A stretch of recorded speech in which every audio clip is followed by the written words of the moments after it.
Nous allons débuter ce webinaire par des mots d'ouverture qui seront prononcés par le docteur Bakary Samb, qui est le directeur du Timbuktu Institute, et par Emma Kokar, qui est chargée de mission à l'ambassade de France au Mali. Nous allons débuter par le docteur Bakary Samb. Docteur,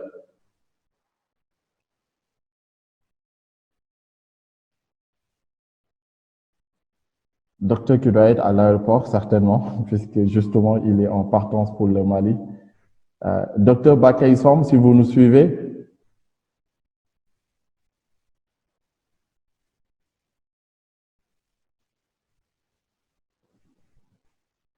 Sinon, on commence par Emma. Chère Emma. Allô? Alors oui, cher docteur. Bon.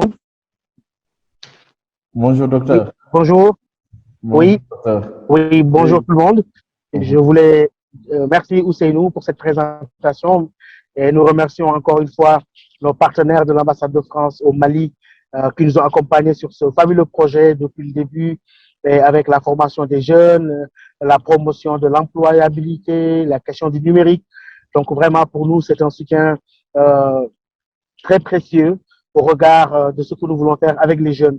Et quand on observe cette région aujourd'hui, on se rend compte de l'importance des jeunes, de leur engagement citoyen, mais aussi de leur prise de conscience des défis qui nous interpellent pour la sécurité, la paix et la stabilité de nos pays, notamment le Mali. Et c'est tout un plaisir aujourd'hui d'être là pour ce premier webinaire au bénéfice de nos lauréats. Et je renouvelle vraiment nos remerciements à l'ambassade de France. Je salue Emma et puis les autres qui doivent nous suivre aussi de loin. C'est tout à fait un plaisir pour nous d'être encore avec ces lauréats depuis notre rencontre très enrichissante de Bamako. Et donc, pour dire que ce n'est que le début maintenant d'un cycle de rencontres, de webinaires, de séminaires, de formations.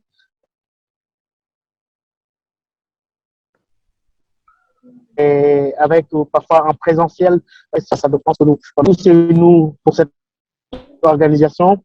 Merci aussi pour nos chers intervenants qui nous ont donné de leur temps précieux. Je renouvelle mes compliments, mes félicitations à ces lauréats et vous souhaite à tous une très belle session. Merci, merci cher docteur. Je rappelle le docteur Bakary Samb qui est directeur du Timbuktu Institute, donc un think tank qui est basé au Niger, à Dakar, et maintenant, depuis quelques semaines, à Bamako également, pour justement avoir apporté sa contribution à la stabilité et à l'autonomisation des jeunes dans ce pays, au Mali, dans ce pays frère du Sénégal. Je vais peut-être enchaîner avec Emma Kokar, qui est chargée de mission à l'ambassade de France au Mali. Emma, un mot de bienvenue et d'ouverture. Oui, merci Ousseynou. Bonjour à toutes et à tous. Donc, merci d'être présents à ce premier webinaire organisé par le Timbuktu Institute et Polaris Asso, le premier de l'année 2021. Il marque le début d'une série de 10 webinaires sur les thématiques clés telles que l'employabilité, la communication et le numérique. Je souhaite tout particulièrement remercier l'engagement et le dynamisme d'Ousseynou et de Bakary et saluer nos 20 ambassadeurs de l'égalité des chances qui ont été sélectionnés à la fin de l'année dernière et qui vont bénéficier d'un programme de renforcement des capacités tout au long de cette année. Je souhaite aussi saluer tous les autres participants et j'espère que vous saurez tous comment acquérir les soft skills du 21e siècle à la fin de ce webinaire. Merci à tous et bonne conférence. Merci beaucoup. Merci Emma. Je mets sur la même lancée que le docteur Bakary Samb pour vraiment, je pense que vous nous montrez au quotidien votre enthousiasme et votre dynamisme pour ce projet que nous déroulons depuis maintenant 3 mois au Mali, précisément à Bamako avec les jeunes. Donc, merci beaucoup à vous, Emma. Merci également à l'ensemble de vos collègues de l'ambassade de France au Mali. Je vous souligne notamment Nathalie et Nadège. Donc, merci beaucoup. Vous leur transmettez nos salutations et nos remerciements. Je vais maintenant peut-être entrer sur le sujet qui nous réunit aujourd'hui, qui sont les soft skills. Peut-être juste apporter un éclaircissement en termes de sémantique, en termes de définition. Ces soft skills aujourd'hui qui se définissent peut-être à l'opposé de ce qu'on appelle les hard skills, mais nos intervenants viendront aussi préciser ce point. Les soft skills qui se définissent peut-être à l'opposé des hard skills.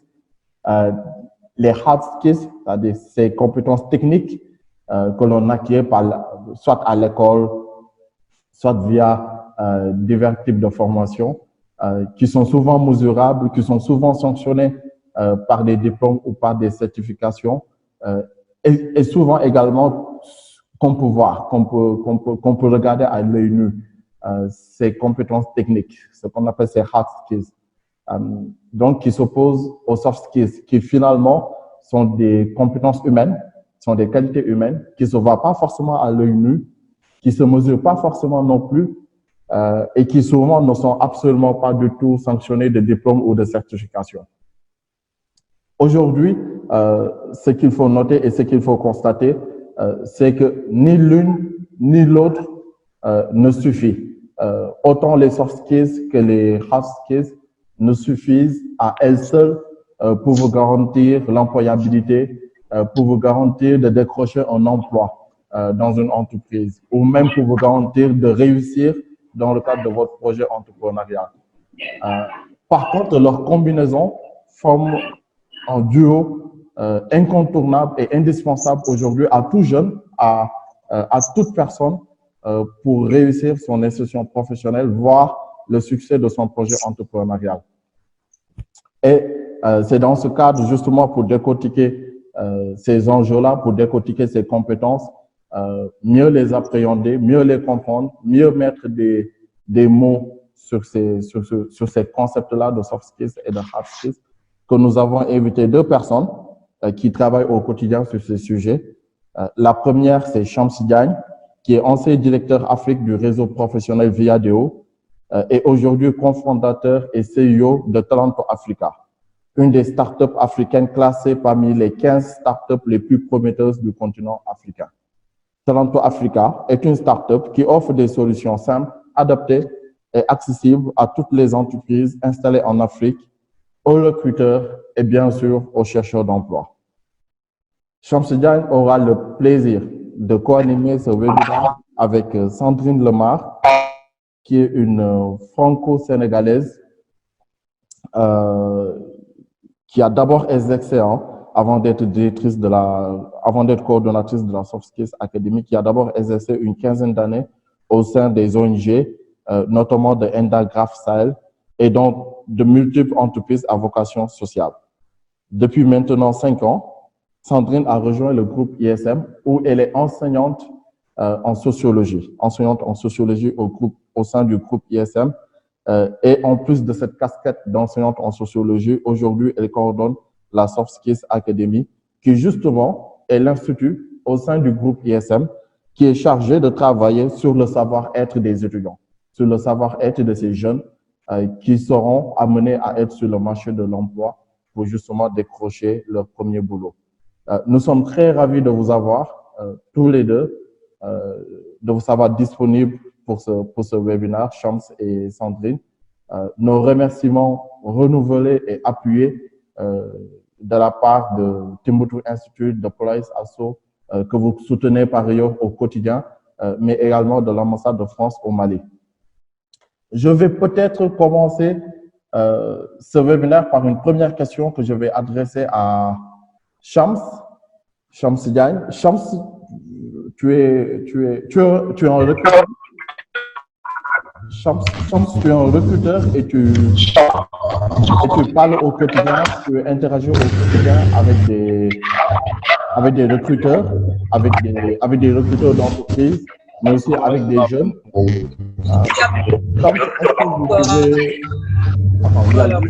Est-ce que vous pouvez tous couper vos micros? N'hésitez pas, quand vous intervenez pas, à couper. Merci. Du coup, Shamsi Diagne, je soulignais que vous êtes tous les jours aux rencontres de recruteurs de centaines d'entreprises africaines qui cherchent justement à recruter des jeunes, à recruter des diplômés, à recruter des professionnels. Est-ce que vous pouvez revenir aujourd'hui sur l'importance des soft skills pour les recruteurs, pour ces recruteurs que vous rencontrez au quotidien?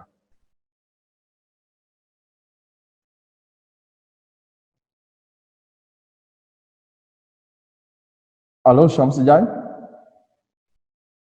Vous pouvez allumer votre micro.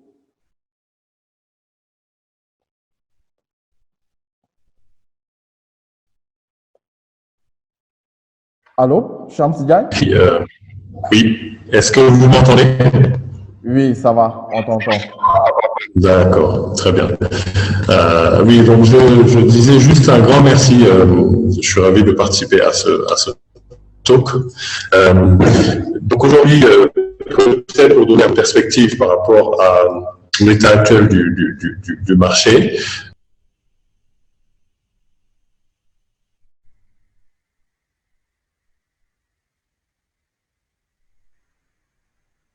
Shamsi Diagne, on a du mal à t'entendre, Shams.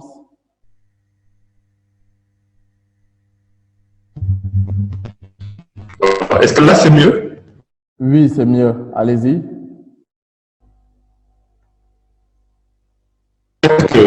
Pour donner un peu de perspective par rapport à ce besoin ce qui est vraiment nécessaire et indispensable pour optimiser ses chances de décrocher un emploi. Aujourd'hui, très clairement, on a plus de 11 millions de jeunes qui arrivent tous les ans sur le marché du travail, qui sont diplômés, qui arrivent sur le marché du travail. Or, aujourd'hui, très peu, finalement, de jeunes arrivent à décrocher un emploi, non pas parce qu'ils n'ont pas les hard skills qu'il faut, parce qu'en général, les formations sont de plus en plus solides et vraiment ont de plus en plus de valeur sur le continent. Mais ce qui pose véritablement problème, c'est effectivement les soft skills. Les entreprises ont des difficultés par rapport à cela. Et finalement, c'est au tout début du processus de recrutement que le problème se pose. Et beaucoup de candidats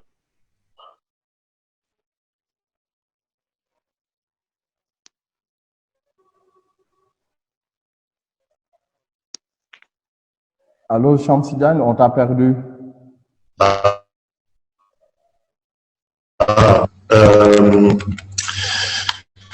Pourtant, j'ai une bonne connexion de mon côté, je ne sais pas, je peut-être... Non, attendez. Est-ce que là, ça va? Vous savez nous? Oui, ça va très bien, on t'entend. Okay. Bon, au pire des cas, je me connecterai sur un autre appareil. Et dites-moi si vous ne m'entendez pas, là, que je ne parle pas dans le vide. Est-ce que là, ça va? Oui, ça va. Très bien. Donc, je disais juste, alors je vais faire plus court. Les soft skills, c'est aujourd'hui indispensable pour décrocher des opportunités, décrocher l'emploi de ses rêves. C'est vraiment indispensable dans le sens où les entreprises n'ont pas le temps de former les jeunes, et je suis ravi de faire la connaissance de Sandrine, de savoir que l'ISM travaille en ce sens. C'est vrai que les écoles n'ont pas forcément non plus le temps, c'est pas forcément leur vocation à la base, puisqu'elles sont spécialisées sur les hard skills. Okay. Mais plus elles feront des efforts pour accompagner les jeunes diplômés sur le marché du travail, et mieux ce sera, parce qu'il y va de la réputation de l'école, mais surtout il y va du taux d'employabilité en fait des jeunes qui sortent de ces écoles-là. Et je salue vraiment cette initiative de l'ISM qui est une référence en fait, je dirais pas au Sénégal, mais sur l'ensemble de la sous-région. Et j'espère que d'autres écoles vont vous emboîter le pas, parce que c'est vraiment nécessaire d'avoir ces soft skills pour pouvoir savoir comment postuler, savoir comment se tenir en entretien, savoir comment appréhender un nouveau job une fois qu'on est dans l'entreprise, comment se comporter, comment échanger, comment communiquer, comment analyser les différentes situations, le travail qui vous est confié. Donc, c'est vraiment indispensable, parce que vous allez être le meilleur en classe et avoir tous vos diplômes, mais si vous ne savez pas interagir avec votre futur employeur, vos futurs collègues, vous risquez d'être en difficulté. Et encore faudrait-il que vous arriviez à passer cette première barrière qui consiste à être recruté par l'entreprise qui vous intéresse. Donc, Shams, pour te relancer, toi qui es recruteur, tu veux nous dire que être premier de la classe ne suffit plus, c'est ça? Ça ne suffit pas, ça ne suffit absolument pas, sauf si peut-être dans des domaines très très techniques où vous n'avez peut-être pas besoin de trop parler ou d'interagir avec les autres, mais même là, le besoin se fait ressentir parce que si vous êtes par exemple dans l'informatique et que vous êtes dans le développement, peut-être qu'un jour vous aurez envie de passer à du management. On ne peut pas passer manager si on ne sait pas communiquer, interagir avec les gens et avoir un minimum de savoir-être pour pouvoir évoluer dans une entreprise. Donc, c'est vraiment indispensable. Les études, c'est très bien. La formation, c'est vraiment très, très bien. Donc, ce sont les hard skills. En revanche, en matière de soft skills, il faut vraiment avoir au moins le minimum et être dans une posture d'apprendre parce que ça s'apprend. Ça s'apprend en faisant, mais il faut quand même une base, il faut un minimum. Et là, je vais donner des exemples très concrets. Quand un recruteur reçoit un CV où on lui dit juste bonne réception, vous pensez bien que le CV risque de finir dans la corbeille du recruteur. Donc, il y a vraiment un minimum à comprendre. Et aujourd'hui, il n'y a plus d'excuses parce que vous êtes là, déjà, vous, Polaris Asso, article 1, mais au-delà de ça, il suffit juste de s'intéresser en fait à cela et comprendre que c'est un véritable asset, c'est quelque chose qu'il faut acquérir en tant que jeune diplômé pour vraiment pouvoir être dans les meilleures conditions pour réussir en entreprise. Et nous avons mené une étude dernièrement avec un partenaire en Côte d'Ivoire sur 1000 personnes interrogées entre 17 et 25 ans, seulement 13% avaient eu l'opportunité de comprendre ce que sont les soft skills et d'être préparés à cela avant d'aller chercher leur premier emploi. Donc ça veut dire beaucoup de choses. Donc la marge de manœuvre est assez importante. Merci beaucoup, Shams, en tout cas, pour tes propos très éclairants de l'importance de ce sujet aujourd'hui. Ce qui me permet peut-être de rebondir avec Sandrine Lemar, qui est coordonnatrice de la Soft Skills Academy au sein du groupe ISM, donc qui intervient au quotidien auprès des étudiants. Sandrine, est-ce que ce discours que Shams, qui est un recruteur, vient de tenir, est-ce que ce discours est familier? En tant qu'encadreur d'étudiants, est-ce que les recruteurs qui s'approchent de toi aussi, finalement, de vous, du groupe ISM, pour recruter des étudiants, est-ce qu'ils vous disent la même chose que ce que Shams vient de vous dire? Ça, c'est ma première question. Et ma seconde question, c'est finalement, groupe ISM, via la Soft Skills Academy, qu'est-ce que vous mettez en place? Quelles sont les méthodes et les actions que vous mettez en place pour accompagner les étudiants à acquérir ces soft skills? Merci Ousseynou, bonjour Shams, bonjour à tous les auditeurs donc, de ce webinaire. Merci de m'avoir associé à cet échange aujourd'hui. Alors oui, la question que tu poses Ousseynou est bien évidemment le propos tenu par Shams résonne et revient régulièrement. Donc pour la petite histoire maintenant, on t'a dit 5 ans, ça va faire 6 ans maintenant qu'on a créé la Soft Skills Academy. Et c'est né d'un constat tout simple, justement, c'est les retours des recruteurs potentiels de nos étudiants. Bon, il y a de ça 6 ans, c'était la réflexion autour de l'école du futur au niveau du groupe ISM. Et parmi les composantes de cette école du futur, il y a en effet l'acquisition des soft skills. Ce qui nous revenait en effet des recruteurs potentiels de nos étudiants, c'était surtout et avant tout le développement des égos des étudiants. C'était parce que j'imagine que depuis que la soft skills est mise en place, ça évolue quand même. Mais très souvent, l'étudiant sortant avec comme j'aime les taquiner, un bac plus 42, aime se prendre pour des grandes personnes, alors que jusqu'à l'obtention du diplôme, ils n'ont jamais réellement testé leurs compétences, leurs hard skills. Et là, donc, ce qui revenait régulièrement au niveau du groupe ISM, c'est que non seulement le niveau des étudiants baissait un peu en termes de hard skills, et que surtout, dès qu'ils arrivaient dans une entreprise, c'était des jeunes vraiment qui avaient un vrai, réel souci d'adaptabilité et d'humilité dans l'échange avec leurs potentiels collègues. Donc, c'est comme ça, en fait, qu'est venue, en tout cas, l'idée de créer cette Soft Skills Academy. Et c'est avant tout, en fait, oui, on le dit toujours, c'est très bien d'avoir un diplôme, c'est évident, il faut avoir des diplômes. Mais force est de constater qu'aujourd'hui, les diplômes formatent plus les étudiants qu'ils ne les forment réellement à un métier. Je m'explique. En fait, aujourd'hui, on a une déclinaison de diplomation à l'échelle du continent africain. Hein, je parle bien sûr de notre continent, où on forme des étudiants à des métiers où ils n'auront pas forcément d'insertion dans leur métier.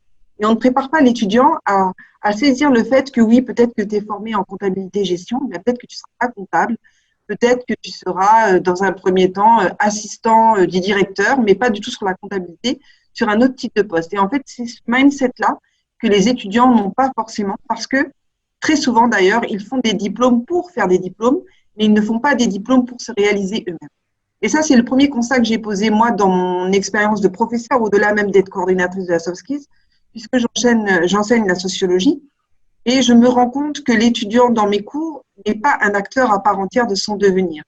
Et que très souvent, il est étudiant par défaut et non pas par passion. On a un réel problème, en fait, à déterminer très tôt, pour ce qui est du Sénégal, encore une fois, hein, je ne vais pas généraliser sur les autres pays parce que je ne les connais pas, mais on a vraiment un problème à déterminer très tôt quelle est la passion, quel est le potentiel de l'individu avant de l'orienter dans une diplomation.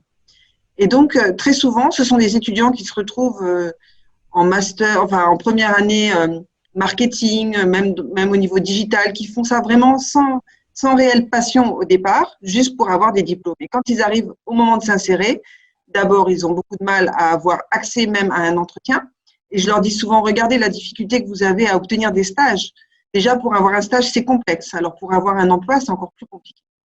Et au niveau de la Soft Skills Academy, donc c'est en effet ces retours qui reviennent toujours des recruteurs, donc un problème d'ego, un ego surdimensionné pour des étudiants qui n'ont aucune expérience mais qui pensent déjà tout maîtriser sans jamais avoir testé leurs compétences, et un problème en termes d'humain. Donc, ce qu'on a réfléchi ensemble au niveau de la Soft Skills, c'était justement de travailler sur les potentialités de chacun et d'intervenir dès la première année du cursus de l'étudiant, donc dès la première année de licence, sur ce qu'il est d'abord. Et la première question qu'on lui pose, c'est qui tu es, d'abord. Et paradoxalement, on ne lui a jamais posé la question de savoir qui il était. Et à partir du moment où l'étudiant commence à se poser sur ce qu'il est, il se pose d'abord sur ce qu'il aime et sur ce qu'il a envie. Et dans ce qui je suis et cette quête de soi, pendant la première année, deuxième année, troisième année, on va jusqu'à là où tu veux aller pour ta vie d'homme, ta vie de femme. Parce que quand on est étudiant, c'est sa vie d'homme et de femme qu'on construit. Et ce qu'on souhaite à chacun d'entre nous, c'est d'avoir une vie d'homme et une vie de femme épanouie dans le métier que l'on fait. Et donc, pendant toutes ces années-là, d'accompagnement et de coaching à la Soft Skills Academy, on intègre les étudiants à des activités, j'allais dire, humaines, avant tout humaines, parce qu'on les fait travailler en team, on les fait réellement travailler dans des espaces collaboratifs et ensemble, on coordonne des opérations de type humanitaire, environnemental ou sportive. Mais en fait, c'est vraiment une team. Moi, j'aime à dire que je suis la seule à la Soft Skills Academy du groupe ISM et mes collègues sont que des étudiants. Je ne travaille qu'avec des étudiants. Et c'est eux qui font vivre la vie associative de l'école, la vie humaine de l'école, j'allais dire. Parce qu'au fondement même de l'éducation, c'est l'humain qu'on doit mettre. Et on a déshumanisé, je trouve, nos systèmes d'éducation. Et c'est cette humanité-là qu'il faut remettre au cœur de la Soft Skills Academy, au cœur des activités. Et j'aime à dire à chacun des étudiants que j'accompagne, avec qui je suis, c'est qu'il n'y a pas de petits stages, il n'y a pas de grands stages, il n'y a pas de petites activités ni de grandes activités. Il faut descendre d'abord et accepter peut-être un stage, même si ce n'est pas dans une grande entreprise. Et très souvent, on le sait, un jeune étudiant qui n'a pas sa licence dans une entreprise, il ne va rien faire pendant des mois. Il va faire des photocopies, il ne va servir à rien. Et souvent, je les taquine en leur disant il vaut mieux mettre ses services en comptabilité-gestion à des femmes transformatrices, par exemple, de produits halieutiques. Les mamans qui travaillent, par exemple, autour des marchés, qui n'ont pas de comptabilité, eh bien, on peut être une petite team d'étudiants et aller mettre nos compétences au service de ces femmes, de ces GIE de femmes. C'est un stage à part entière. C'est un réel stage. Et là, vraiment, on gagne en humilité, on apprend des compétences qu'on n'acquiert pas assis devant un prof. Et une autre problématique aussi aujourd'hui se pose, c'est le format des enseignements. Aujourd'hui, un étudiant, concrètement, si on pose la question à tous ceux qui sont connectés maintenant, vraiment s'asseoir devant un prof et l'écouter pendant des heures, ça n'a plus de sens non plus. Nos étudiants sont connectés aujourd'hui et peuvent avoir accès aux savoirs sur les réseaux. Accompagnons-les à accéder à ces savoirs au niveau des réseaux sociaux notamment, au niveau d'Internet, parce que l'acquisition des savoirs aujourd'hui se fait beaucoup sur le net, plus qu'en présentiel devant un professeur. Donc c'est tout ça en fait qu'à la Soft Skills on questionne, et c'est avant tout et essentiellement l'humain qu'on remet au cœur du process, parce que l'éducation, encore une fois, c'est de l'humain.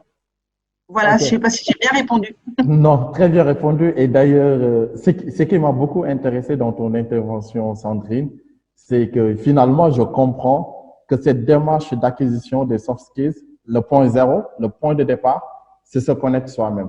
C'est savoir Exactement. se connaître ses passions, qui on est, savoir qui on est. Et dans savoir qui on est, on connaît nos forces, nos faiblesses, on connaît nos Oui. passions, on connaît nos centres d'intérêt pour finalement se retrouver être Mhm. un étudiant acteur de sa vie étudiantine, acteur de son Exactement. apprentissage et pas finalement se retrouver en L1 ou L2 de digital ou de C'est numérique. ça. Et voilà. Et si je peux me permettre, c'est nous justement, et c'est là où aussi des fois on est dans les contradictions, même dans nos enseignements, on parle de développement personnel et on confond en fait l'art oratoire et se connaître. On apprend beaucoup aux étudiants à bien parler, à bien se comporter, à bien faire un CV, à bien. Mais en fait, on les met dans des cases.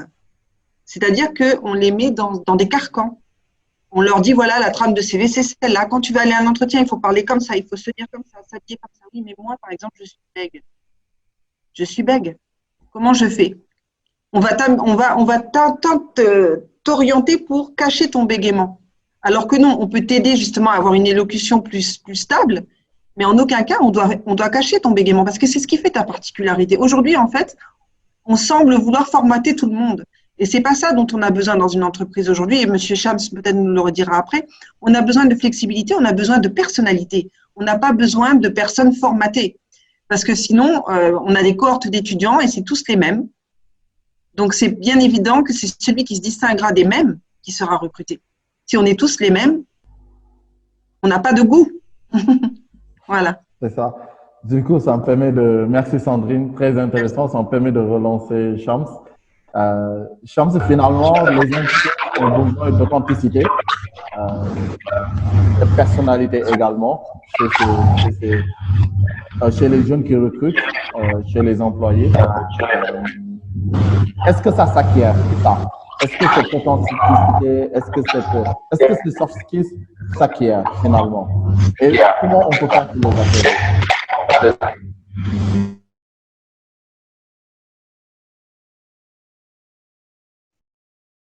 Shams, on t'a perdu. Pourtant, je suis là et je parle très fort. Vous ne m'entendez pas? Oui, c'est bon là. Non? Vas-y. On t'a juste perdu 10 secondes.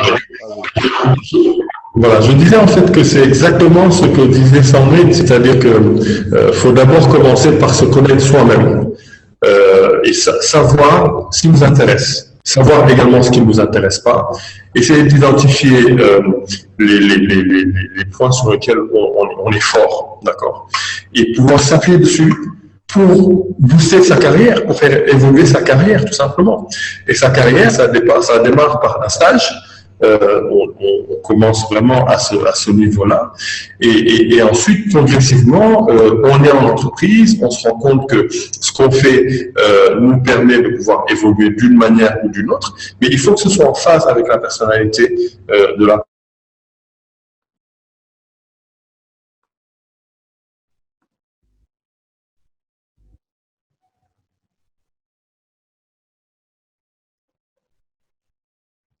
Allô, Shams?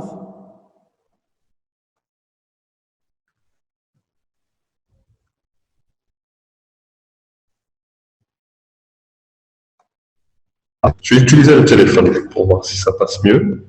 Ok, ça marche. Est-ce que ça va ou pas terrible? Peut-être, alors je vais saisir l'opportunité pour revenir sur C'est mieux, Sandrine, Charles? le temps que Shams règle ses soucis techniques. Le temps que Shams gagne règle ses soucis techniques, je reviens avec Sandrine. Sandrine, finalement, ce que le parti pris de l'ISM, c'est de se dire que les soft skills, ça s'acquiert finalement. Quelles sont selon toi, Sandrine, les grandes orientations pour être en posture d'acquérir les soft skills? Excuse-moi, je n'ai pas bien entendu. Quelles sont, selon moi, excuse-moi, ça a coupé. Les grandes orientations qui justement permet aux jeunes d'être dans cette posture d'acquisition des soft skills. Moi, je pense que d'abord, on a parlé tout à l'heure de l'humilité. Je pense que l'étudiant qui souhaite acquérir des soft skills, quel que soit d'ailleurs son niveau de diplomation, doit faire preuve de beaucoup d'humilité aujourd'hui. Parce que d'abord, on ne sait jamais qui on a en face de soi. Et quelle que soit l'estime de nous-mêmes, parce qu'il faut quand même avoir de l'estime de soi, il faut aujourd'hui éviter d'avoir une estime de soi trop visible au détriment de ceux qui nous entourent. Donc, je pense que l'un des premiers éléments du mindset de l'étudiant qui souhaite acquérir des soft skills, c'est en effet de se dire qu'il n'est pas grand-chose et qu'il doit faire preuve de beaucoup d'humilité. Et surtout, encore une fois, comme on le disait tout à l'heure, très peu d'entre nous savent exactement qui ils sont et ce qu'ils veulent. Donc, je pense que c'est ce travail d'humilité vis-à-vis des autres et ce travail d'humilité vis-à-vis de soi-même qui est important. Aujourd'hui aussi, pour acquérir des soft skills du 21e siècle, puisque c'est l'intitulé du webinaire, il faut aussi être capable de s'adapter, en fait, de faire preuve de beaucoup d'agilité. On doit être aujourd'hui des personnes souples, puisque on est dans des ères du changement. On l'a vu d'ailleurs depuis l'année dernière avec l'apparition de la Covid-19 qui nous a poussé à revoir même nos modalités de vivre ensemble. Aujourd'hui, si on n'est pas capable de s'adapter et de faire preuve d'agilité, c'est aussi compliqué pour acquérir des soft skills. Donc, il faut être agile et être en mesure de s'adapter à tout contexte. Donc, je parlais d'humilité et je parlais aussi d'humanisme, parce que c'est avant tout dans le milieu professionnel des humains avec qui on travaille, même si on a des objectifs, des chiffres à atteindre, un chiffre d'affaires, des indicateurs objectivement vérifiables qui guident justement nos actions quotidiennes dans le milieu professionnel, il faut quand même faire preuve de beaucoup d'humanisme. Parce que justement, l'humain interagit avec l'autre et comme on le disait tout à l'heure, c'est l'humain qui déterminera notre réussite, en tout cas, dans un milieu professionnel. S'épanouir, c'est s'épanouir d'abord et avant tout en tant qu'humain. Et on ne travaille pas seul, on travaille en équipe. Donc, il faut aussi faire preuve d'humanisme et accepter la différence. Ça aussi, c'est faire preuve d'agilité que d'accepter la différence. Intégrité, j'allais dire aussi. L'intégrité est très importante. C'est une valeur, à mon avis, incontournable dans notre monde actuel. L'intégrité et l'éthique. L'intégrité va avec l'éthique. Je pense que ce sont des soft skills aussi que chacun devrait tenter d'acquérir, même si aussi ça, c'est pas des soft skills qui sont donnés à la portée de tout le monde. Mais ça aussi, ça se travaille. Et aujourd'hui, comme on est dans un monde aussi de compétition, eh bien, justement, on a tendance à oublier d'être intègre. Voilà, de façon résumée, ce que j'ai à te dire, Ousseynou. Merci, merci beaucoup. C'était très clair en tout cas. Chance, je reviens sur. Oui, est-ce que c'est mieux là? Oui, c'est beaucoup mieux. Ah, voilà. Beaucoup très mieux, bien. voilà. Très bien, Du coup, très bien. Oui, tout à l'heure, Alors, tu parlais des recruteurs et de comment, du coup, on peut faire pour acquérir les soft skills. Est-ce que tu peux… Bah, écoute, moi, je vais continuer dans la droite ligne de ce que disait Sandrine. En fait, c'est vraiment, je suis totalement en phase. Je rajouterai simplement que au départ, en fait, il faut que les jeunes, après avoir fait cet exercice d'apprendre à se connaître soi-même, c'est d'être en mesure, et je suis persuadé que c'est l'accompagnement dont ils bénéficient au sein de l'ISM, c'est de pouvoir se fixer des objectifs. Les objectifs, en fait, ils démarrent évidemment dès les études, mais ensuite, il faut être capable de se fixer des objectifs sur comment est-ce qu'on va pouvoir arriver dans le marché du travail dans les meilleures conditions. Et une fois qu'on est des objectifs, l'idée c'est vraiment d'être tout le temps en mesure de faire mes priorités et mon temps en conséquence pour pouvoir atteindre ces objectifs-là. Et donc, c'est une courbe d'apprentissage. Je veux dire, même celui qui a 50 ans ou 60 ans aujourd'hui, il peut encore apprendre et étudier en faisant, en pratiquant. Eh bien, quand on est jeune, c'est encore plus vrai. Il faut absolument prendre ce recul-là de manière assez régulière pour voir où est-ce qu'on en est par rapport à ces objectifs. Ensuite, évidemment, j'abonde dans le sens de ce qui a été dit tout à l'heure sur le fait que tout cela s'acquiert, bien évidemment. Il faut simplement pouvoir identifier les opportunités pour se faire accompagner de la meilleure manière possible. Mais en termes de communication, il est extrêmement important de pouvoir être en mesure de communiquer efficacement. pour faciliter le passage à l'action, c'est-à-dire écrire, s'exprimer et voilà, interagir avec les uns et les autres. Et donc la communication est extrêmement importante dans le sens où c'est la base. C'est-à-dire avant même que vous puissiez décrocher un entretien donc par rapport à un emploi donné, il faut que vous soyez en mesure de bien communiquer, de bien vous valoriser, de dire la vérité pour pouvoir vous mettre en avant, vous appuyer sur vos forces pour donner envie, susciter l'envie du recruteur pour qu'il ait envie de vous recevoir. Parce que si vous êtes tous pareils, bon, il va peut-être prendre les premiers qui arrivent et puis à un moment donné, il va arrêter, il va dire c'est bon, on a trouvé et encore, c'est même pas dit. Mais on est totalement dans une ère d'inclusion et de diversité. Je sais pas si ça me fait penser à une pub, je crois que c'était McDo ou une banque, je ne sais quoi, qui faisait une pub en disant, en montrant des gens totalement différents arriver en fait sur ce lieu-là. Et la baseline, c'était venez comme vous êtes, quoi. Et donc c'est évidemment, il faut savoir se tenir. Hein. Là, on parle vraiment en matière de savoir-être et connaître les règles. Il y a des environnements qui sont peut-être beaucoup plus stricts que d'autres, mais l'idée c'est simplement de s'adapter. Même dans le style vestimentaire, la manière dont on va s'habiller dans une banque va totalement différer de celle dont on va s'habiller dans une start-up ou dans une agence de communication, etc., etc. Donc, c'est vraiment un ensemble de choses qui, j'en suis persuadé, ça tombe sous le sens. Je suis persuadé que les étudiants, lorsque Sandrine leur parle de toutes ces choses auxquelles ils doivent penser et qu'ils doivent mettre en œuvre par rapport à un plan d'action bien défini, ils se disent, oui, c'est logique, ça fait sens, ou leurs parents l'auront déjà dit, mais il faut simplement un canevas, prendre conscience du fait qu'il est extrêmement important de pouvoir mettre toutes les chances de son côté pour réussir sa carrière. Et donc, c'est un ensemble d'éléments. Il y a également l'aspect, disons, avoir cette capacité, ce côté un peu, cet esprit critique d'analyser et de ne pas exécuter comme un robot. Ça, c'est extrêmement important et ce sont des choses qu'on voit notamment chez les jeunes diplômés qui arrivent en entreprise, qui ont tendance à vouloir…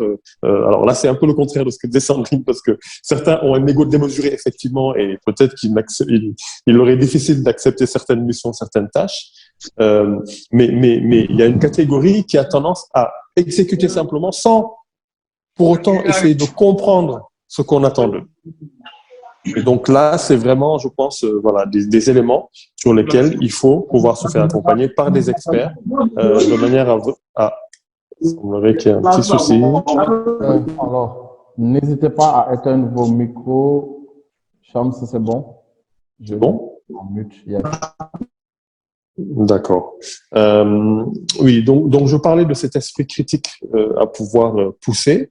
En étant très poli, mais simplement en essayant de comprendre le pourquoi des choses. Je discutais dernièrement avec un client qui a recruté, qui a mis en place une nouvelle équipe avec en partie des gens qui sont déjà en interne et d'autres qui viennent d'arriver, notamment des jeunes qui ont eu, disons, une première expérience avant de rejoindre cette entreprise-là. Et il était sidéré de voir la différence en termes de comportement en réunion. Ces jeunes qui venaient d'arriver, qui étaient plus ou moins novices, hein, vraiment dans l'entreprise, avaient un regard très critique, mais positivement, hein, c'est-à-dire ils challengeaient un peu le projet, ils posaient des questions très intéressantes qui ont permis aux managers de pouvoir rentrer dans les détails et donner un maximum d'explications. Tandis que ceux qui étaient là depuis un moment avaient tendance à simplement écouter.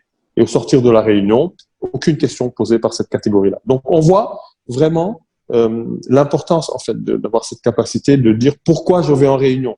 Quelle est la valeur ajoutée que je vais pouvoir, dont je vais pouvoir faire bénéficier aux autres, à mes collègues, à mon management, etc. Et donc, vraiment, tout le temps, se poser la question de dire est-ce que je suis en train de faire quelque chose qui a du sens pour l'entreprise? Est-ce que je crois en ce que je fais? Est-ce que c'est clair pour moi? Est-ce que j'ai des questions? Et auquel cas, je les pose pour avoir plus de clarté et être en mesure d'atteindre les objectifs qui vous sont fixés et que vous fixez et ce que vous fixez à vous-même pour pouvoir réussir pleinement. Shams, je vais rester avec toi. Euh, Actuellement, nous sommes en période de crise sanitaire, mais qui a eu qui a comme répercussion de donner naissance à d'autres crises, notamment à une crise économique et autres. Est-ce que Est-ce qu'il y a des compétences qu'il faut coûte que coûte avoir dans les mois qui viennent pour décrocher un emploi? Ou est-ce qu'il y a des compétences, en tout cas, qu'il faut affiner davantage en ces moments de crise? Est-ce que les recruteurs ont des attentes plus exigeantes auprès des jeunes sur certaines compétences précises? Alors, déjà, il faut savoir qu'en temps de crise, les entreprises ont plus de choix. Ça veut dire que elles vont avoir tendance à peut-être plus recruter des gens plus expérimentés, d'accord, des candidats plus expérimentés versus des candidats moins expérimentés, parce que c'est la loi du marché. Quand il y a crise, évidemment, il y a beaucoup plus peut-être de demandeurs sur le marché, et parmi ces demandeurs, il y a une catégorie plus importante de demandeurs seniors, en tous les cas plus seniors que les jeunes qui sortent d'école, et qui évidemment faire la différence très clairement parce que leur expérience le leur permet. D'accord. Donc ce qu'il faut, il n'y a pas de méthode en fait, il n'y a pas de, il faut être capable surtout de faire du cas par cas. La manière dont je vais répondre à une annonce en lien avec un secteur d'activité donné va différer d'une autre. Et donc, les choses que je vais mettre en avant sur mon profil doivent aussi être adaptées par rapport à l'offre qui est en face de moi et à ce que recherche le recruteur, sans pour autant inventer des choses que l'on ne sait pas faire juste pour pouvoir décrocher l'entretien, le rendez-vous et pouvoir convaincre parce que vous risquez d'être en difficulté en entretien, mais juste savoir mettre en avant ses forces et peut-être se mettre dans une posture où on a pris de l'avance en fait par rapport à l'offre en question, par rapport à l'entreprise, par rapport au contexte, par rapport au marché. Toutes ces données-là sont accessibles aujourd'hui sur le marché, donc grâce à Internet. Et donc l'idée, c'est que les jeunes doivent redoubler d'efforts pour contextualiser en fait.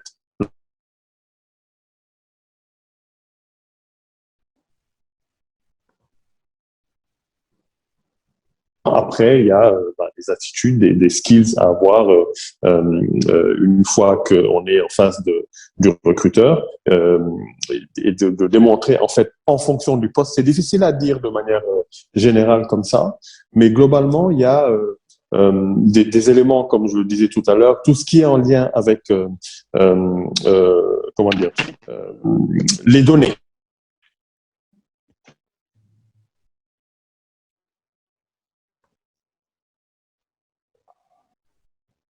Alors, Shams, on t'a perdu, Shams. Ton micro, on dirait que ton micro. Ah, parfait, oui, j'ai dû toucher à quelque chose. Voilà. Okay, donc je sais que le temps file, donc je vais essayer de résumer un peu en peut-être trois étapes, trois points clés pour illustrer un peu mon propos. Je pense que il est important en amont de pouvoir contextualiser quoi qu'il arrive pour être sûr de se donner un maximum de chances par rapport à l'opportunité en question.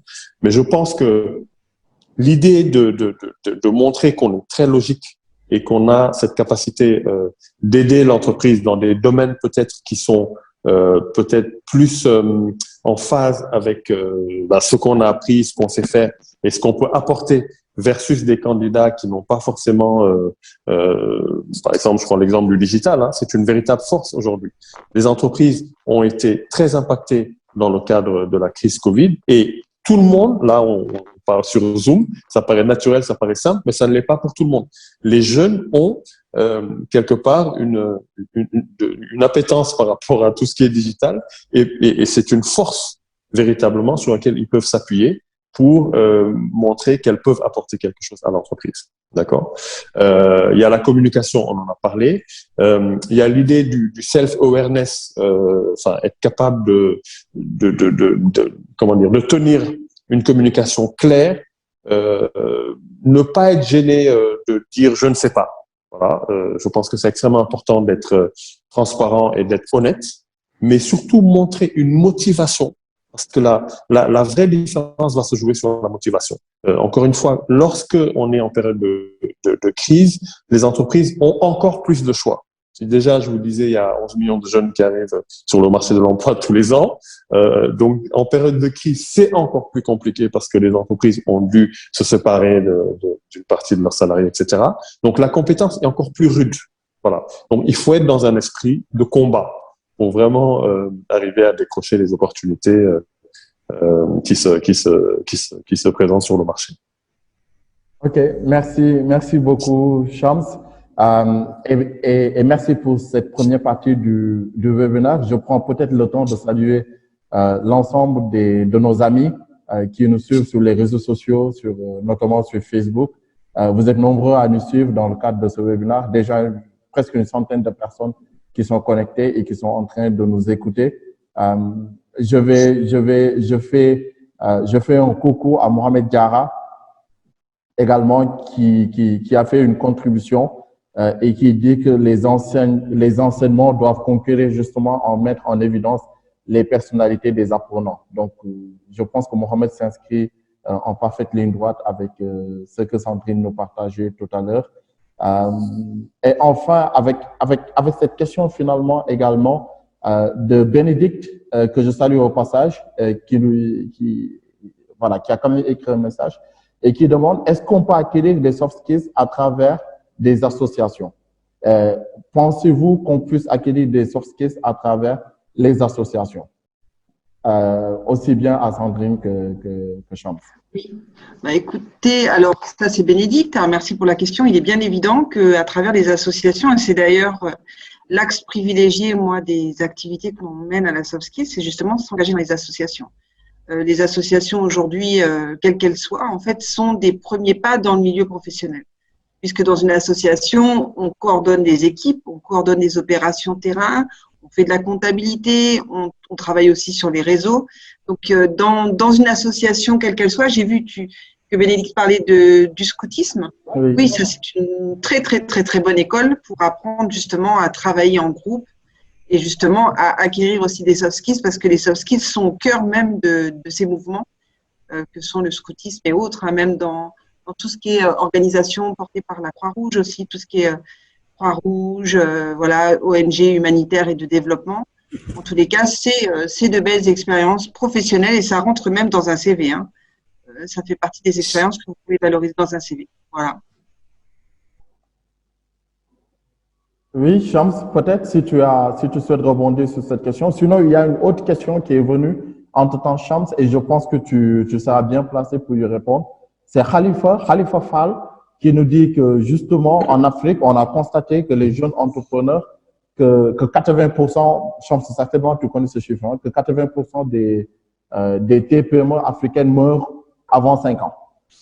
Est-ce qu'il y a une part de soft skills dedans? Est-ce que c'est parce que les entrepreneurs manquent de soft skills? Et pour un entrepreneur qui a une TPE et qui envisage de l'inscrire dans la durée, est-ce qu'il y a des soft skills précises pour les entrepreneurs? Alors là, je prends la casquette de l'entrepreneur. Je pense que très clairement, tout le monde ne peut pas être entrepreneur. Moi, je suis un peu... Oui, bonsoir à tous et à toutes. Je viens de joindre. Ok, pardon. N'hésitez pas à éteindre vos micros. Hein. Shams, vas-y. Oui. Oui, donc je disais en fait que tout le monde n'est pas potentiellement entrepreneur. Très clairement, faut le savoir. Je prends l'exemple de mon épouse. Ça fait des années que je lui dis, mais écoute, ce serait intéressant, peut-être que tu penses à... Elle me dit, écoute, c'est pas pour moi. Ce que tu fais là, je sais pas faire. C'est important, encore une fois, pour revenir à ce que disait Sandrine, de se connaître soi-même. L'entrepreneuriat, c'est pas une mode. Ok? Et j'ai bien peur qu'aujourd'hui, dans le contexte dans lequel nous vivons, c'est devenu une mode. Et c'est peut-être pour ça que, je veux dire, c'est pas le seul indicateur, mais sans doute c'est une des raisons qui doivent faire que le taux de non-réussite.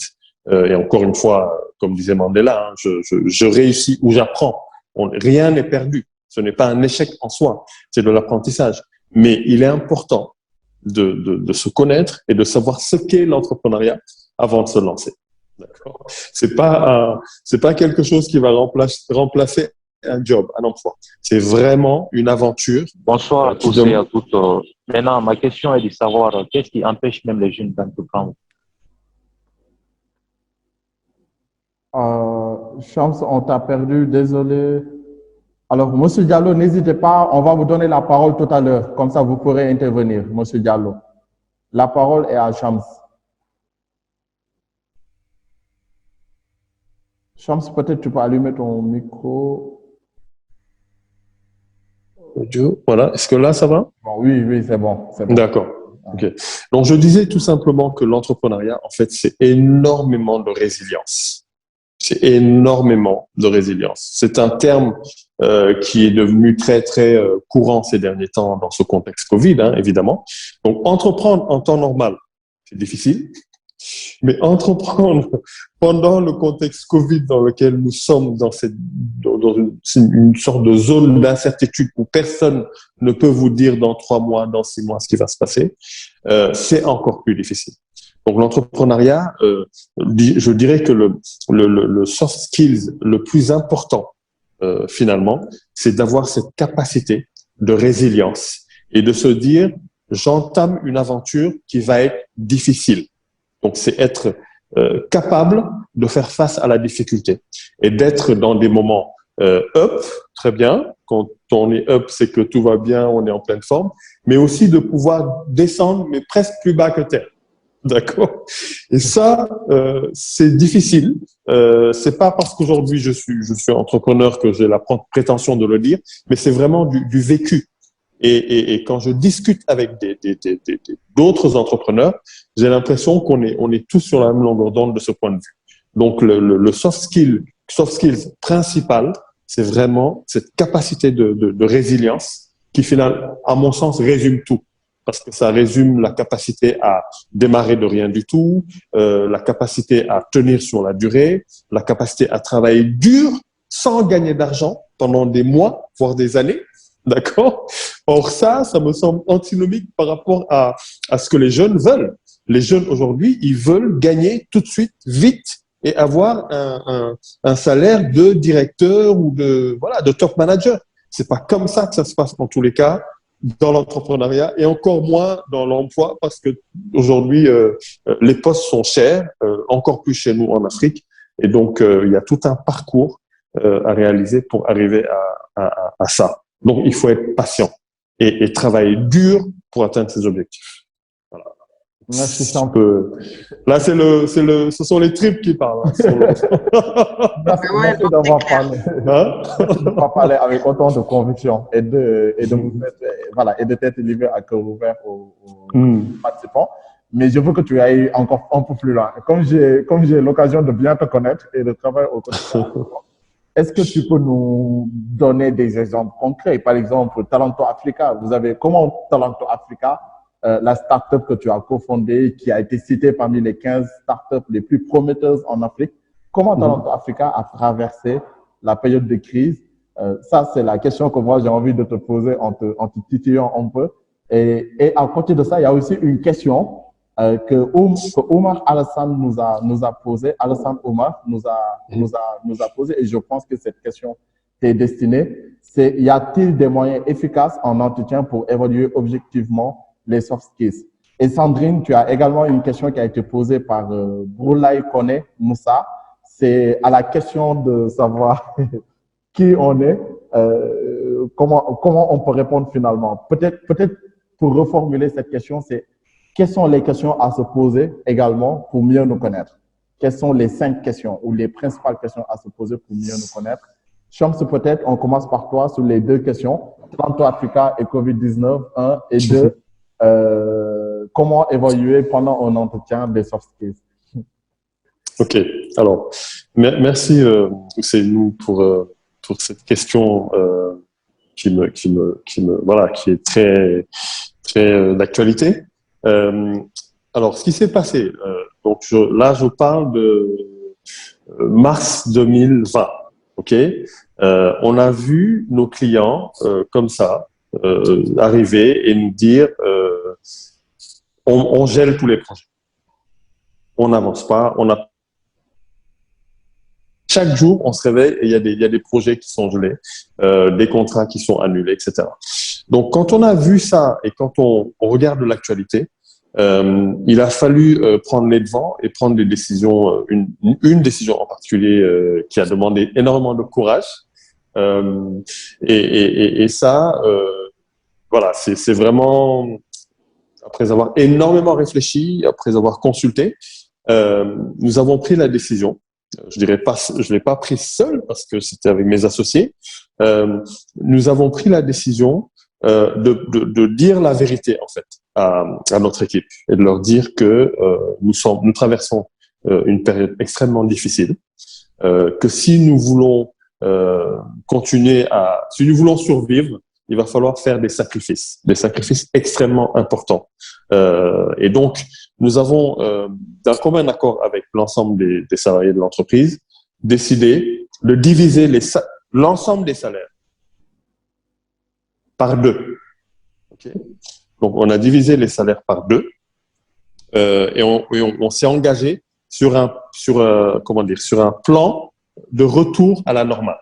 Donc, entre mars et septembre, donc on est descendu à 50% et on est remonté progressivement pour l'équipe jusqu'en septembre. Et les dirigeants, eux, n'ont pu remonter qu'en fin d'année. D'accord. Donc ça, c'est une décision très clairement qui a été extrêmement difficile. Mais finalement, entre ça et mettre la clé sous l'opération, je pense que tout le monde a eu l'intelligence de comprendre que c'était nécessaire et que c'était vraiment un sacrifice à faire. Et je suis extrêmement ravi finalement que cela ait pu se faire parce que nous avons énormément appris les uns les autres à nous connaître, à mieux travailler ensemble. Et surtout, ça a créé un noyau dur finalement, un noyau dur qui nous a permis de pouvoir résister, non pas en étant en faisant la même chose, mais on a pris du recul sur ce qu'on faisait. Encore une fois, c'est ce qu'on disait tout à l'heure, se connaître. On a pris du recul sur nous-mêmes. On a essayé de voir où étaient nos forces, où étaient nos faiblesses, et on a retravaillé toute notre stratégie, notre manière de délivrer nos services, mais également notre manière de promouvoir, de commercialiser nos services. Et donc, on a mis en place toute une stratégie qui nous a permis de pouvoir remonter progressivement et d'arriver à un niveau, disons, décent. Bon, c'est pas terminé, hein, c'est pas un long fleuve tranquille, mais voilà, cette expérience-là nous a permis vraiment de revenir à voilà, une situation plus saine et surtout, on est mieux armé aujourd'hui que jamais, finalement, par rapport à ce qu'on a vécu. Donc, c'est ça, finalement, l'expérience d'Aranto Africa dans le contexte Covid. Et je pense que beaucoup d'entreprises sont sensibles à ce que je dis parce qu'ils ont dû vivre des choses peut-être même pires. Certaines n'existent plus aujourd'hui. Donc, voilà. Et puis, ta deuxième question, Ousseynou. C'est quelles sont les méthodes pour évaluer de manière objective des soft skills chez quelqu'un en entretien de recrutement, lors d'un process de recrutement? Alors, je vais peut-être donner un exemple comment j'ai vécu. Et voilà, que j'ai vécu et qui m'a permis de me rendre compte finalement de comment un recruteur peut déceler ou bien peut être sûr qu'un employé a des soft skills. Je me rappelle, je pense que je l'ai raconté aux 20 jeunes qui sont du programme Different Leaders, qui sont également présents et que je salue au passage. Donc, je leur ai raconté ça en décembre. Quand j'allais chez Google, quand je travaillais pour le programme Google Atelier Numérique, j'avais fait une série d'entretiens et lors du dernier entretien, j'entre dans la salle, je vois 3-4 personnes qui sont autour de moi et qui me disent pour ce dernier entretien, on a seulement 2 questions à te poser. On va te les poser et tu auras 10 minutes pour te préparer à y répondre. Première question. François Hollande, à l'époque, c'était Hollande qui était président de la République en France, donc c'était en 2015. François Hollande te donne l'opportunité de parler au JT de 20 heures et de t'adresser aux jeunes pour un discours de 15 minutes. Qu'est-ce que tu leur dis? Ça, c'était la première question. Et la deuxième question, c'était, imagine que tu as le poste pour lequel tu postules. Imagine que tu l'as depuis un mois. Fais-nous ton premier rapport d'activité. Donc, je venais vraiment tout fraîchement d'être à la limite diplômé et d'avoir un entretien comme ça. J'avais eu la chance de faire beaucoup de bénévolat, énormément. Toute ma vie a été une vie de bénévolat. D'ailleurs, donc, j'ai fait du scoutisme, j'ai fait plein d'associations, Ashoka, etc. Et je pense que cela m'a sauvé finalement parce que j'ai dû me remémorer des discours que j'avais déjà entendus. J'ai su gérer mon stress parce que j'étais passé aussi voilà, j'ai fait du scoutisme et tout, où on m'a appris ces éléments-là. Et juste pour dire qu'en fait, je me suis rendu compte en ce moment-là que les recruteurs avaient réellement des outils pour déceler et connaître les soft skills d'un candidat. Est-ce que tu me confirmes ou pas? Je te le confirme complètement. Il y a deux aspects en réalité, voire même trois pour certaines entreprises. Il y a des tests qui peuvent être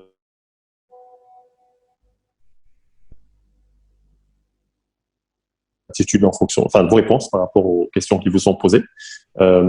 Mais in situ, lors de l'entretien, il y a deux aspects. Il y a l'entretien en lui-même, les questions qui vous sont posées pendant l'entretien, d'accord. Et et donc pendant l'entretien, le recruteur peut comment dire, vous surprendre en fait, faire en sorte que vous, même si vous êtes extrêmement bien préparé, vous surprendre et voir comment vous réagissez par rapport à cela. Et c'est ce que semble-t-il tu as vécu. Et deuxièmement, des assessments en fait, des assessments qui sont faits avec un groupe de jeunes ou individuellement pour justement pouvoir évaluer ces soft skills là. Et donc c'est souvent les mises en situation et donc qui permettent de voir ok, au-delà du papier, comme on dit, qu'est-ce que tu as dans le ventre, comment tu te sors des situations qui ont été imaginées par le recruteur. Donc très clairement, je pense que les expériences telles que tu les as vécues sont extrêmement intéressantes et les jeunes doivent comprendre que il y a un milliardaire américain qui a comment dire, conceptualisé en fait la vie en trois mots en fait, tout simple en anglais. C'est d'abord learn, ok, apprendre, earn and return, ok. Et donc dans cette phase d'apprentissage, la première catégorie, apprendre en fait c'est presque du bénévolat, c'est-à-dire il faut faire du volontariat pour apprendre. Parce qu'on a le sentiment de bon, c'est gratuit, je vais soutenir une asso, j'ai mon oncle qui monte sa boîte, je vais l'aider dans sa com, etc., etc. Mais si vous imaginez en fait tout ce que ça peut vous apporter dans votre carrière, c'est avec du recul en fait qu'on le voit, mais pas tout de suite. Donc il faut être volontaire, il faut être prêt à aider. Je vous donne un exemple précis. Ma fille à la maison, elle a 11 ans. Elle était en classe bilingue avant d'être dans une école où bon, c'est presque tout se passe en anglais. Donc elle a un niveau d'anglais qu'elle a pu acquérir en l'espace de 2-3 ans, qui est intéressant. Et donc qui veut apprendre l'anglais, elle lui donne des cours à la maison. Et elle gagne de l'argent. Elle lui dit, écoute, moi, je te donne un cours, mais chaque cours, tu me payes tant, etc. Et donc, c'est un jeu. C'est pas forcément pour l'argent. Mais je suis vraiment hyper agréablement surpris, en fait, de voir ça. Et je me rends compte que peut-être qu'à son âge, j'avais pas forcément cette couverture d'esprit-là. Et aujourd'hui, les jeunes ont la chance d'avoir le digital, d'avoir Internet, qui leur ouvre les yeux et qui est une encyclopédie, en fait, illimitée. On le disait tout à l'heure, Sandrine le disait, cet apprentissage-là, c'est d'abord de l'auto-apprentissage. Et une fois qu'on est en entreprise, on continue à apprendre. On continue à apprendre. Les grands groupes souscrivent en fait à des solutions qui permettent aux salariés d'apprendre en permanence. Si on prend l'exemple de tous les métiers qui nécessitent en fait vraiment d'être au fait de ce qui se passe, les tendances, etc. On peut prendre l'exemple de l'informatique. Aujourd'hui, un informatique qui est en entreprise doit absolument apprendre en parallèle. C'est ce qui fait le succès de plateformes comme Open Classroom et d'autres, parce que ils savent que ils rajoutent de la valeur, en fait. C'est-à-dire que c'est comme un pot et ils rajoutent des choses dedans, et ce qui fait que le pot a de plus en plus de poids vis-à-vis des recruteurs. On vient les chercher.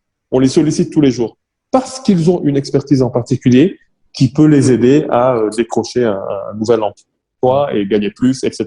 Mais c'est vraiment une démarche, en fait, qu'il faut intégrer. On apprend à vie. C'est fini le temps où on se dit, bon, je termine mes études, je commence. Non, c'est fini.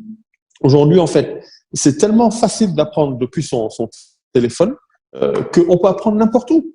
On n'a plus de prétexte, on n'a plus d'excuses en réalité. Et donc, ça fait partie des soft skills. C'est cette envie d'apprendre et se donner les moyens, en fait, même si ça nécessite très peu de moyens, mais juste prendre de son temps et dire je consacre telle partie de mon temps à apprendre. Et ça va vraiment faire la différence en entreprise. On va le voir. Il y a ceux qui apprennent et qui cherchent à apprendre tous les jours et qui veulent tout le temps surprendre leurs collègues, leur management, donc par rapport à ce qu'ils ont appris. Et il y a ceux qui se laissent vivre et qui à un moment donné deviennent entre guillemets obsolètes. Et ça, c'est vraiment pas l'attitude à avoir. Merci beaucoup. Je sais pas si j'ai fait une digression par rapport à la question, mais bon, j'essaie d'illustrer. Voilà. Non, c'est très clair. Je vais peut-être en venir à Sandrine, mais avant Sandrine, peut-être saluer notre amie Aminatou, qui est présente à ce webinaire et qui justement demande l'autorisation pour enregistrer ce webinaire. C'est pas la peine, Aminatou. Le webinaire est en train d'être enregistré et à la fin, vous aurez le replay, vous aurez l'enregistrement. Voilà, tous les participants recevront l'enregistrement de ce webinaire-là. Donc, restez focus sur les choses importantes que Sandrine et Shams sont en train de dire. Sandrine, du coup, je vais en venir sur toi. Est-ce que d'abord, tu as quelque chose à dire sur tout ce que Shams vient de dire sur l'entretien, sur oui, la continent africain à traverser, avant de répondre à la question qui t'a été posée? Oui. Alors, peut-être rebondir sur les dernières phrases que Shams a posées sur justement cette nécessité et surtout cette envie qu'on doit avoir d'apprendre et d'apprendre et d'apprendre. Parce qu'aujourd'hui, en effet, on ne doit plus être des consommateurs, mais comme je dis tout le temps, des consommateurs de la connaissance. Et cette connaissance, elle est partout. Et elle est tellement partout qu'aujourd'hui, je constate, moi, par rapport aux étudiants que j'encadre, qu'il y a un réel souci justement d'accès à cette connaissance. Puisque justement, elle est partout. Aujourd'hui, un des enjeux et un des défis, je pense, du système éducatif dans son ensemble, c'est d'apprendre aux jeunes à chercher la connaissance. Parce que on le dit souvent, écoutez-nous, c'est des débats qu'on mène depuis quelques mois maintenant. La digitalisation, elle est exponentielle, elle est partout, la connaissance est partout, mais on a un réel problème de contenu et surtout on a un problème d'accès à la connaissance. Le jeune aujourd'hui, en fait, il consomme, mais pas de la connaissance. Je parle de façon générale, c'est pas tous, bien évidemment. Mais si je prends, par exemple, dans une cohorte d'une salle de 70 étudiants, par exemple, dans un cours de sociologie, je peux diviser le cours en deux et je suis à peu près sûre que 35 étudiants consomment du réseau social, du TikTok, du divertissement, mais pas du savoir. Et c'est vraiment une grosse problématique parce que très souvent, quand on doit faire, par exemple, des exposés, ou même au moment où les étudiants doivent rendre leur mémoire de licence, ils osent dire qu'ils ne trouvent pas d'informations sur le sujet. Donc, aujourd'hui, je pense que il y a en effet le savoir, il est là. Ce savoir, d'ailleurs, ne nous ressemble pas à nous, Africains, parce que ce n'est pas nous qui créons ce savoir. Donc, il ne nous ressemble pas. Donc, comme l'éducation aussi, elle ne nous ressemble pas, on consomme du contenu qui ne nous ressemble pas. Et du coup, il faudrait, je pense, il y a une véritable réflexion à mener autour de ça. Comment accompagner le jeune aujourd'hui à chercher du savoir sur Internet parce qu'il ne sait pas chercher son savoir. Donc ça, je pense que c'était hyper intéressant. Rebondir aussi sur un mot que Shams a répété plusieurs fois, la question de la vérité. Et je pense qu'aujourd'hui, ça, c'est hyper important. Et je ne cesserai de le dire et de le redire, la vérité. On est dans un monde justement digitalisé où on est beaucoup sur le faux. On vend. On se vend et on vend des choses qui ne sont pas nous. Et la problématique de la vérité se pose parce que, par exemple, on peut très bien avoir un jeune qui va postuler à un poste et on est un recruteur, on regarde son CV et on va regarder, bien évidemment, aujourd'hui, tout recruteur, soyez-en certains aujourd'hui, googleise votre nom et voit un peu ce que vous faites dans les réseaux. Et je pense que si sur ça, il y a un véritable souci de conscientisation de l'impact des réseaux et de l'utilisation des réseaux sociaux sur l'insertion professionnelle. Un étudiant bac plus qui passe son temps à faire des vidéos TikTok compromettantes, moi c'est le cas d'un de mes étudiants il y a encore 2 semaines qui a fait des vidéos assez hallucinantes pour un étudiant diplômé en droit. Je ne sais pas si en le faisant il se rend compte que ça peut nuire à sa carrière, mais je pense qu'il n'en a rien à faire. Et ils ne s'en rendent pas compte, c'est-à-dire qu'ils non, c'est pour le fun, c'est pour s'amuser. Ou alors celui qui se vend une vie ou qui invente une vie, voilà. Donc ça aussi, c'est important, la vérité, la question de la vérité, parce qu'on vit dans différents mondes. Et ces différents mondes d'appartenance dans lesquels on est, faut que parfois on perd notre identité. D'où l'importance du qui je suis. Parce que qui je suis, il est à la fois moi en tant que Sandrine en face de mon écran, moi Sandrine dans les réseaux sociaux, moi Sandrine dans ma salle de classe, moi Sandrine dans la Soft Skills Academy, moi maman, moi. Qui je suis. Pour ne pas me perdre dans ces multiples identités et faire en sorte qu'en effet, je ne sois qu'un. Parce que l'objectif, quand même, c'est d'être un et pas multiple. En termes d'identité, bien évidemment. En termes de compétences, il faut être multiple. Mais en termes d'identité, il faut être un. Parfait. Merci Sandrine. Et du coup, les questions à se poser, quel type de questions on pose Oui. Alors, tu sais, c'est souvent ardu, en fait, cette problématique du qui je suis. Bon, ça demande. Bon, la soft skills, on prend le temps, hein, parce que c'est le petit laboratoire du changement, comme j'aime à l'appeler. Donc, on prend le temps et celui qui a réellement envie de creuser sur ça, il creuse d'abord sur sa personnalité, sur sa trajectoire personnelle. Donc, on touche un peu à de la psychosociologie en même temps. Mais quand on demande à quelqu'un qui tu es, évidemment, la première chose qu'il va donner, c'est décliner son identité. Et j'aime à rappeler, la semaine dernière, j'ai fait un entretien, un séminaire sur les soft skills à des jeunes déjà diplômés, bac plus 4, bac plus 5. Et ce qui était intéressant, justement, dans le tour de table où je demandais à chacun de se présenter, c'est de voir les dames se présenter. Parce que quand les dames se présentent, bon, je parle du Sénégal, hein, Madame Ndiaye Aminata Traoré. Donc, on dit d'abord Madame. Madame Ndiaye Aminata Traoré. Donc, tu te présentes d'abord par rapport à ton statut marital. Donc, ça, c'est intéressant aussi, parce que d'une société à l'autre aussi, l'identité et la façon dont on va se présenter va différer. Donc, nos modalités aussi de socialisation font qu'on est chacun différent. Donc, on va souvent se présenter, par exemple, pour une femme au Sénégal, si elle a un statut de femme mariée, c'est d'abord ça qu'elle met en avant. Parce que la société reconnaîtra d'abord ton statut de femme mariée pour ensuite que tu déclines ta propre identité. Donc, quand on travaille sur les identités et sur le qui je suis, on touche souvent justement à mes parents. Je suis le fils de, etc., etc. Et beaucoup, très souvent aussi, à la problématique de la spiritualité. Alors, on a tendance aussi à confondre la religion et la spiritualité. Et en fait, c'est pour ça que le travail du qui je suis demande vraiment une introspection personnelle approfondie. Qu'est-ce qu'on met en avant d'abord par rapport à soi? Quand je dis je suis Sandrine, je suis mère, je suis, derrière chaque je suis, il faut réussir aussi à le décliner. Et très souvent, c'est là où on voit que le jeune, en tout cas, qui a la vingtaine d'années, pour ce qui est du Sénégal, encore une fois, et même du continent africain, parce que les étudiants qui sont à l'ISM sont du continent, il y a un réel souci de se définir. Parce qu'on ne leur a jamais demandé d'abord qui ils sont. Parce que l'individu ne compte que par rapport au groupe d'appartenance. Encore une fois, aujourd'hui, on fait partie d'un groupe, il n'est pas question de changer le groupe, hein, nos modalités de socialisation on fait partie d'un groupe, notre identité dépend du groupe. Mais pour pouvoir vivre sa vie d'individu, à un moment donné, il faut pouvoir se construire soi-même. Sans pour autant, encore une fois, se désolidariser du groupe, parce que le groupe est important et la base de notre individualité. Mais pour notre vie d'homme et de femme, il faut quand même être capable de se définir. Voilà. Et se définir d'abord dans la vie réelle et être capable aujourd'hui de se poser la question de quelle est mon identité dans ma vie virtuelle. Parce qu'on a un vrai problème de schizophrénie aujourd'hui, et j'ose le dire, je le dis toujours, entre qui je suis dans la vie réelle et qui je suis dans la vie virtuelle. Et sachez une chose, c'est que le virtuel n'est pas que virtuel. Le virtuel revient. Le virtuel n'est pas un simple message envoyé, une simple photo envoyée. Non, non, non, non. Le virtuel reste. Et toute trace que l'on laisse, c'est notre identité, c'est notre réputation, c'est nous. Et ça peut ressortir n'importe quand. Attention.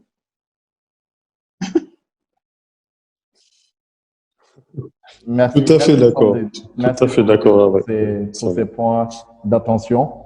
Peut-être on va attaquer les dernières minutes de ce webinaire. On va essayer de finir dans 10 minutes. Comme ça, on fera 1h30.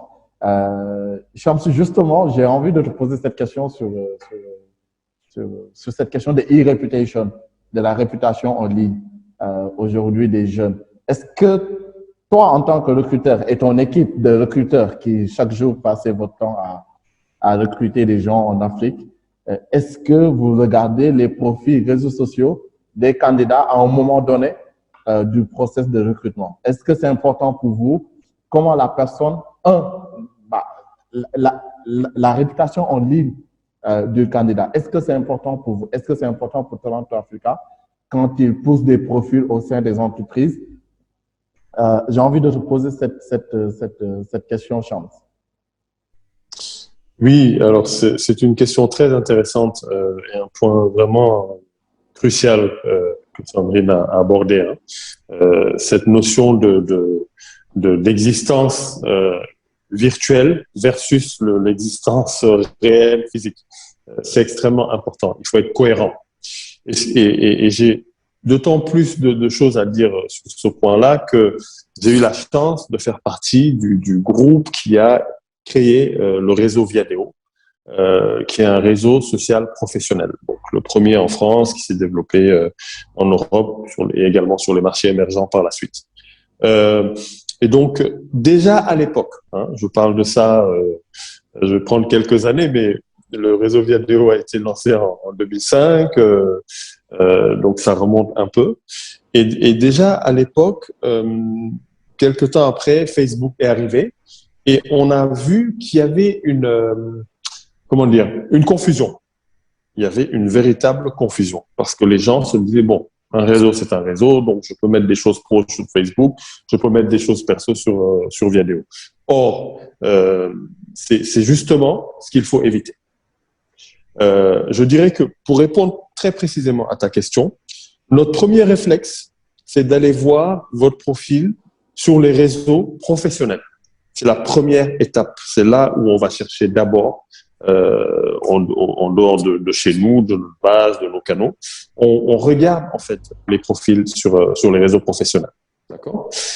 Et quand je dis réseau professionnel, c'est du LinkedIn, c'est du Viadeo. Et bon, Twitter n'est pas un réseau, mais bon, c'est quand même pas mal utilisé dans le cadre professionnel. Enfin, c'est un réseau, mais je veux dire, l'utilisation n'est pas la même. D'accord. Donc, c'est principalement sur ces canaux-là que nous allons d'abord chercher l'information. Et si d'aventure, bon, LinkedIn aujourd'hui totalise plus de 610 millions de membres inscrits. Finalement, c'est toutes les personnes qui aujourd'hui ont des emplois formels dans le monde sont sur LinkedIn. La prochaine étape de LinkedIn, c'est d'aller chercher ceux qui sont dans les cols bleus, entre guillemets. Ils voudraient être dans une logique d'inclusion et d'inclure tout le monde. Peut-être que demain, la dame qui est entrepreneur qui vend des beignets à l'angle de la rue sera sur LinkedIn.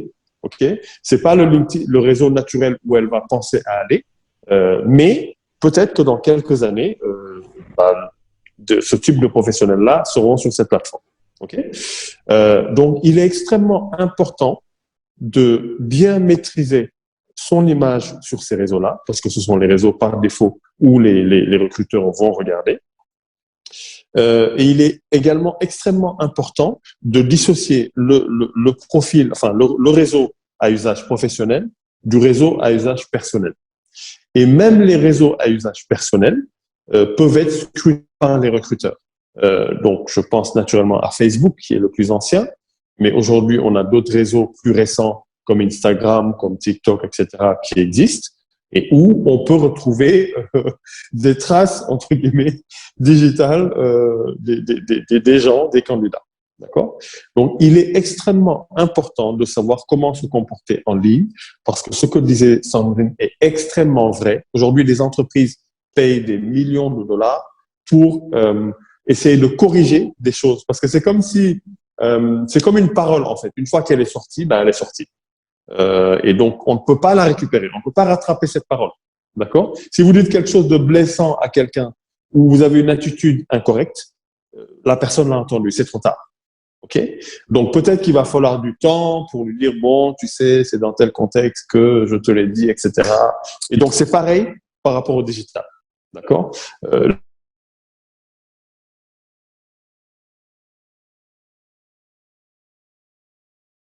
et qui est visible de tous. D'accord? Et pour pouvoir faire passer les informations les plus maîtrisées, les plus contrôlées, devant celles qui le sont moins et qui sont, on va dire, des erreurs de jeunesse. Ça peut arriver. Mais il est extrêmement important, et je pense que Polaris Asso, vous jouez un rôle déterminant là-dessus, de sensibiliser les jeunes sur l'usage du digital. Donc, il est très important de dissocier le pro du perso. Et dans le perso, dans la mesure du possible, s'il y a des choses vraiment très, très personnelles que vous souhaitez partager,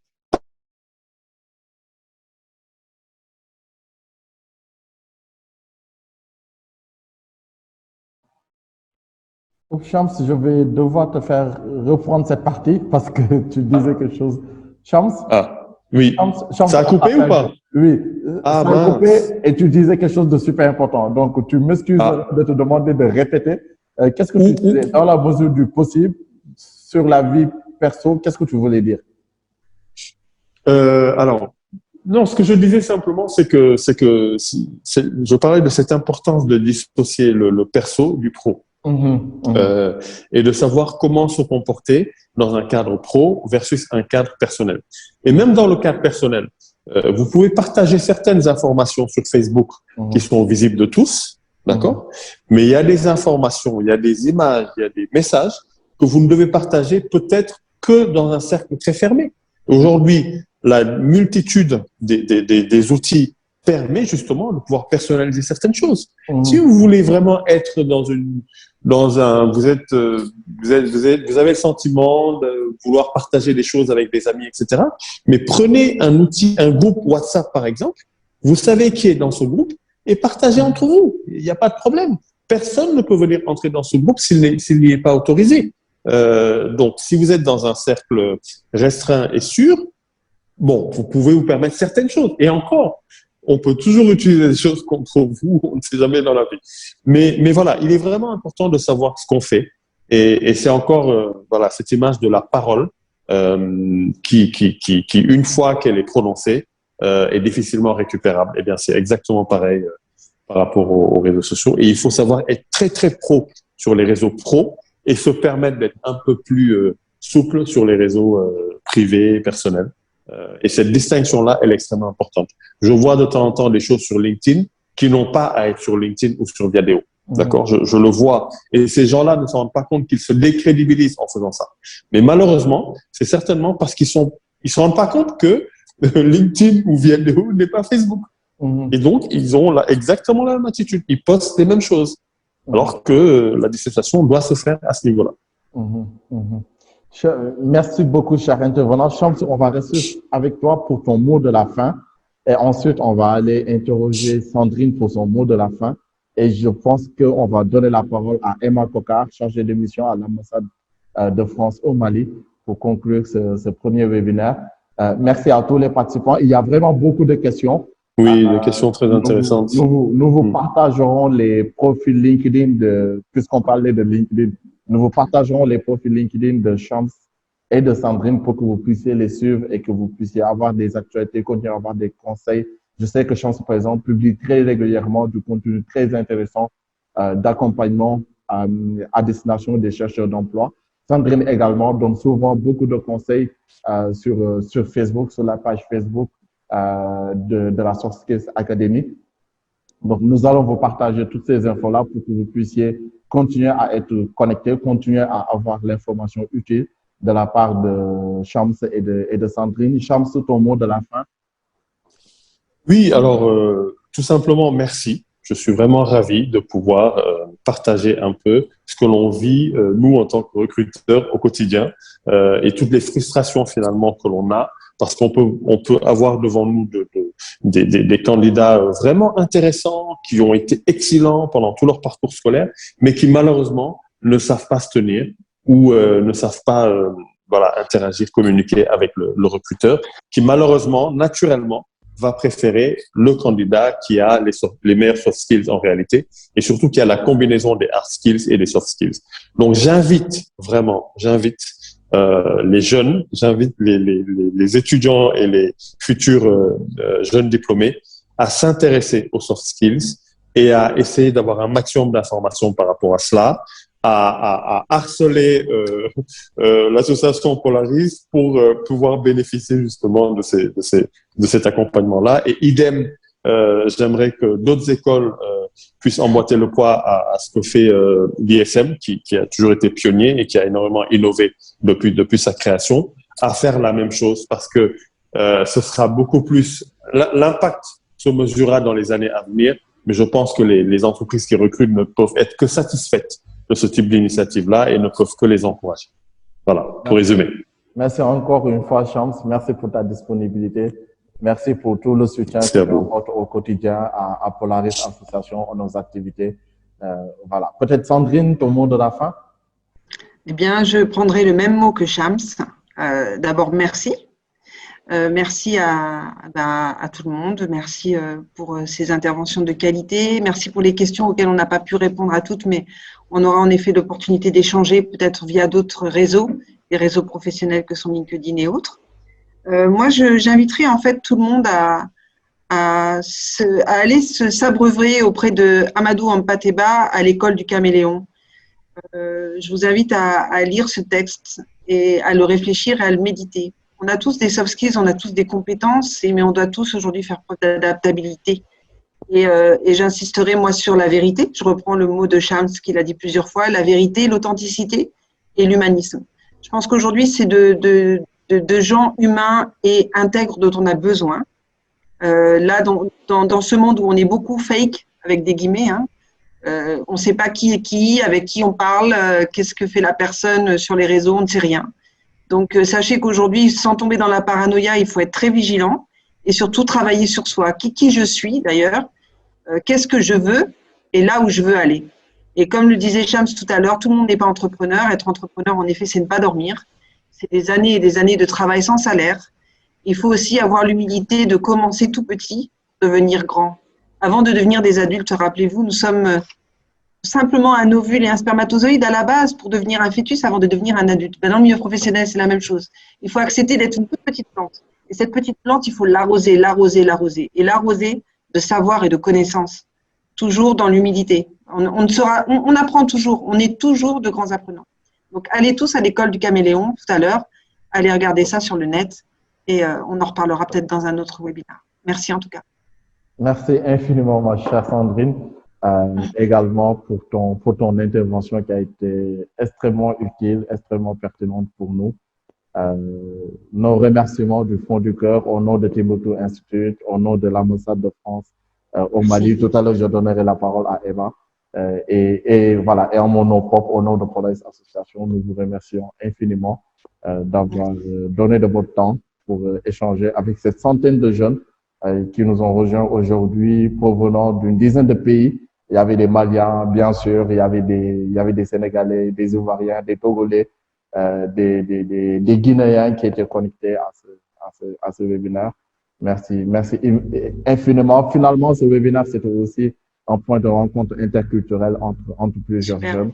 Voilà. L'idée, c'est également, via le projet Defense Leader Fellowship que Polaris Association co-organise avec Timbuktu Institute, avec le soutien de l'ambassade de France au Mali. L'idée, c'est aussi finalement de créer ces ponts entre ces jeunes du Sahel, entre ces jeunes francophones, et aussi les jeunes de la France. Il y a aussi des jeunes qui sont connectés depuis la France, notamment qui sont membres du réseau Defense Leader. Donc, merci à eux surtout. Merci aux jeunes qui sont venus très nombreux.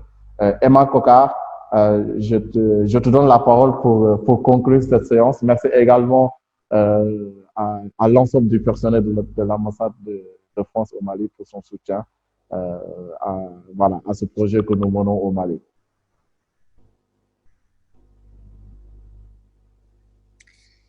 Oui, merci à tous. C'était des interventions d'une très très grande qualité. C'était très enrichissant. Je remercie vraiment les deux intervenants et Ousseynou. Je pense que ce qu'on peut retenir finalement de tout ça, c'est démarquez-vous et adaptez-vous, tout en restant naturel. Et j'espère que ça vous a tous beaucoup appris et que vous en ressortirez grandi et surtout que vous serez présents au prochain webinaire qui continueront à renforcer vos capacités et vos compétences. Merci encore à tous et très bonne fin de journée. Merci. Merci à tout le monde. Merci.